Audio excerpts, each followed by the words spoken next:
Welcome everyone to another episode of Ripping On. So tonight's ripping will be on Fast and Furious, Hobbs and Shaw. And I have very little expectation that it will be good due to the fact that most of the Fast and Furious movies are complete garbage and are blown way out of proportion and unrealistic and all the stuff. But I am willing to sit down and watch it and see if it could be potentially interesting. So let's hop right into it. So, like within the first 10 minutes of the movie, bad guy shows up. Like his entrance is kind of cool on a motorcycle and everything. He walks in. He's able to beat the snot out of like at least 6 guys, and one of the main characters, which is the girl, I'm assuming. And it shows how badass he is. And then, like typical Fast and Furious franchise, they're gonna show this guy being a badass and all of that. And then, like, the moment he starts interacting with the main characters, like, it's gonna show that he sucks at shooting and all that kind of stuff. This is my absolute prediction when it comes to this. It's gonna be 100% that, and it's gonna suck because why show if the guy is this badass and then have him missing bullets and all this kind of shit later? Anyways, typical movie, but we'll see if it's gonna be different. But my anticipation, it's not gonna be different. So let's see. Like I predicted, not too long after, the bad guy interacts with the main characters, Hobbs and Shaw, and he's unable to hit them with bullets and all that kind of stuff. Now, I'm okay with that to some extent. So now the next scene that I end up watching was the fact that they break into the CIA place and they capture the girl and they jump out of the window, having these magnetic cables attached to them as they're falling. Okay, like the calculation involved in that is still pretty freaking intense, but anyways, whatever. And then Hobbs decides to follow them and all that kind of stuff by jumping out the window, grabbing onto the rope and everything. I mean, the kind of burn he would have from falling at that velocity, holding onto that rope, would be intense. So then one after the other, he jumps and he starts sniping them as he's doing this shit. And I'm like, holy crap, come on, man. He's almost as good as, what's his name, Toretto, when it comes to calculating these impossible shits.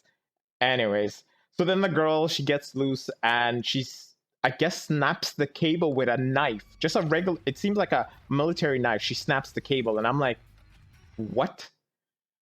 Anyways, after they fall and they land on a window or whatever, Hobbs decides to jump off and land on the bad guy who he like, I can't even calculate the height yet, but he jumps, lands on him, breaks through the glass that he's standing on, and then falls another maybe 2 floors onto a car.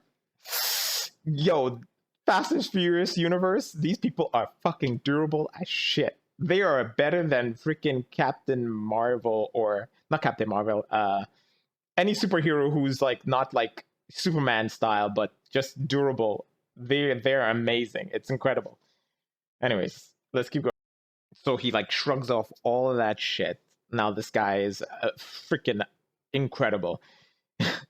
He is able to predict their movements via the retinal display in his eyes and all that kind of stuff. And Hobbs manages to land a car on him, and he's able to catch it and prevent it from crushing him.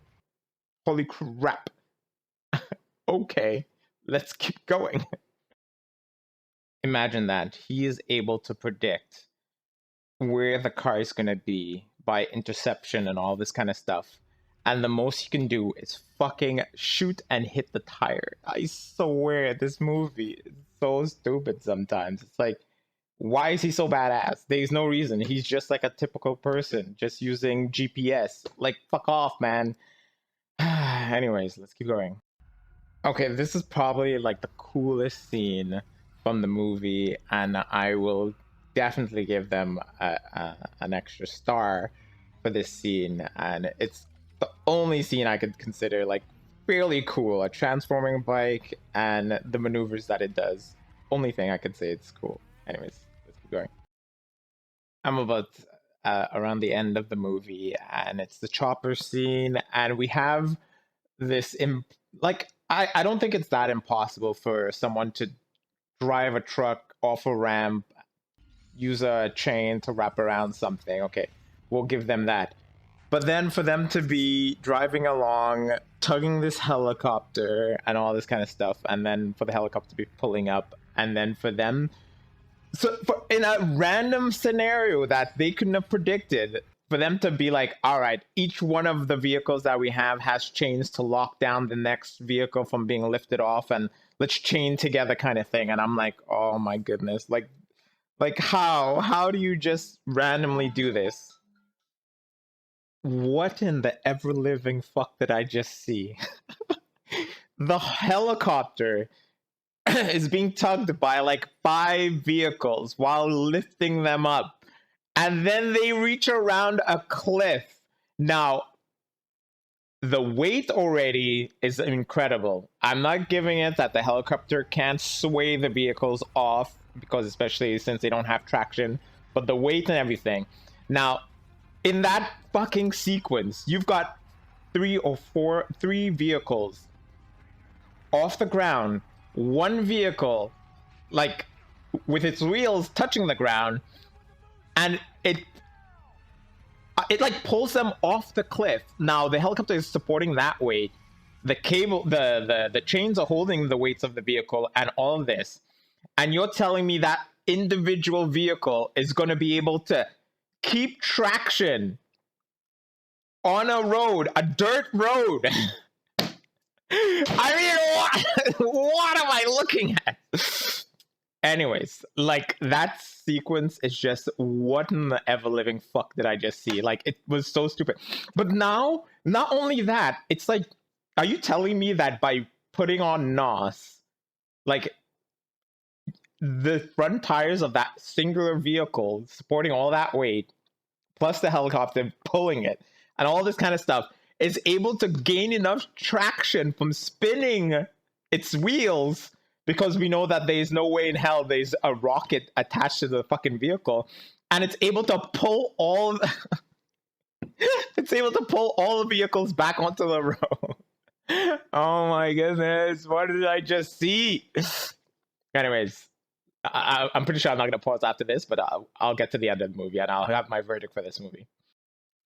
I said I wasn't going to pause again, but I mean, like I was saying earlier, these guys are so durable. The scene that's showing right now, the girl is in the helicopter, and you see the kind of damage it goes through, and she survives this fall.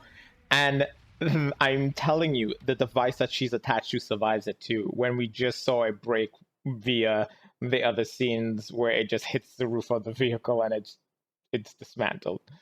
Oh my goodness, what am I seeing? Okay, so I just finished watching the movie, and it goes through this whole family reconnection bullshit. You know, typical Fast and Furious style, where it's like family is the only way to go. Anyways, after you know, the big epic fight with with the enemy and everything, you know, I was like, okay. Anyways, so finish the movie, and my verdict is gonna be pretty quick here, because I mean, damn. Compared to all the other Fast and Furious movies, I didn't mind this movie as much, even though it was stupid as shit. I would give it a 6 out of 10, just because, you know, it was enjoyable sometimes, even though it was stupid. And they had that cool scene which gave them this, like, the 6 out of 10, because if not, I would have been in a 5. But other than that, yeah. For the average person, I would probably say they would give this thing probably a 7 or 8 out of 10, because, you know, it's a Fast and Furious movie, and it's, you know, meant to be in like eye candy, where you just watch it and you never think twice kind of thing. Anyways, so that's the verdict. So just so you guys know, my next movie that I'm planning on watching will be Kate. It's a Netflix original, and it seems interesting, and it seems like it might be in the world of John Wick, but I'm not too sure. But I'm definitely interested in seeing it, because I did watch the trailer and it was cool. Anyways, I will see you guys on the next one.